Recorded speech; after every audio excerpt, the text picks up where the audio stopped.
This is the Ecrehous. As you can see, when the camera pans around, all this is covered by tide at high tide, and we're now low tide and it's all opened up for us.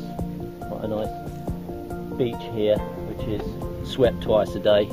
So go along it and you can find all sorts of shells and bits and bobs. I just found a really big shell, I'll show you in a minute. You look over this way, about 7 miles away is France, and it's very clear today. You can see Carteret just in the corner there, and then Jersey over that side. Classic Ecrehous day this is. Perfect conditions, hardly any wind, sunny. What more do you want?